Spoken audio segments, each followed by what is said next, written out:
969 നുസ്രത്തുൽ അനാൻ ജനുവരി മാസത്തിൽ പുറത്തിറങ്ങുമ്പോൾ 1 ലക്കം മുതൽ തുടർച്ചയായിക്കൊണ്ട് ശൈഖുനാ താജുൽ ഉലമാ നുസ്രത്തിൻ്റെ പത്രാധിപർ എന്ന നിലയ്ക്ക് പേര് വെച്ചുകൊണ്ട് ബഹുമാനപ്പെട്ടവരുടെ പേരിൽ മലപ്പുറം ജില്ല എന്ന പേരിൽ ലേഖനങ്ങൾ എഴുതിയിരുന്നു.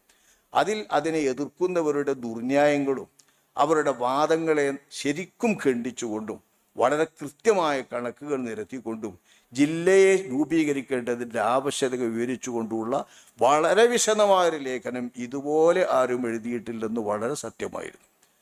മർഹൂം ബാപ്പു കുരുക്കൾ, മന്ത്രി അഹമ്മദ് കുരുക്കൾ, ലീഗിൻ്റെ മന്ത്രിയായിരുന്ന, പഞ്ചായത്ത് മന്ത്രിയായിരുന്ന മർഹൂം അഹമ്മദ് കുരുക്കൾ അവർകൾ തൻ്റെ ഫയലിൽ സൂക്ഷിച്ചിരുന്നു ഈ ലേഖനങ്ങളുടെ നുസ്രത്തൊന്നും. ബഹുമാനപ്പെട്ട നമ്മുടെ രാമചന്ദ്രൻ തങ്ങൾ ഒരിക്കൽ തിരുവനന്തപുരത്ത് അവരുടെ ഓഫീസിൽ ചെല്ലുമ്പോൾ ഇത് ഫയലിൽ കണ്ടപ്പോൾ ഇതിനെപ്പറ്റി ചോദിച്ചാണ്. തങ്ങൾ ആ പാർട്ടിയാണ്, ഷെയ്ഖുനാൻ്റെ ആൾ, അതൊന്നും അദ്ദേഹത്തിന് അറിയില്ല.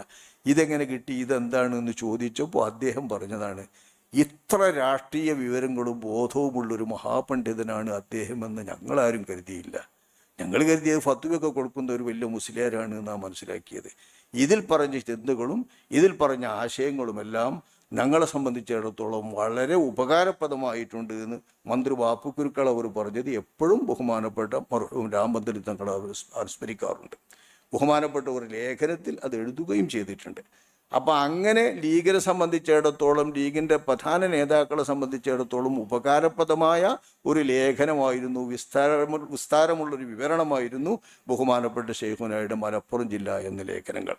അപ്പോൾ ഷെയ്ഖുനാക്ക് അതിൽ പങ്കുണ്ട് എന്നത് ശരി തന്നെയാണ്.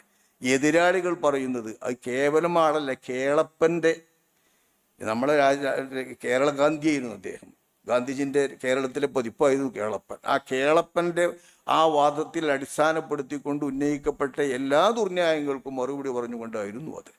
അന്ന് മലപ്പുറം ജില്ല രൂപീകരിക്കണമെന്ന് പറഞ്ഞ അതേ മാതിരിൽ തന്നെ മലപ്പുറം ജില്ല വിഭജിക്കണമെന്ന് പറയുന്നു. യാഥാർത്ഥ്യമായാൽ വിഭജിക്കണം.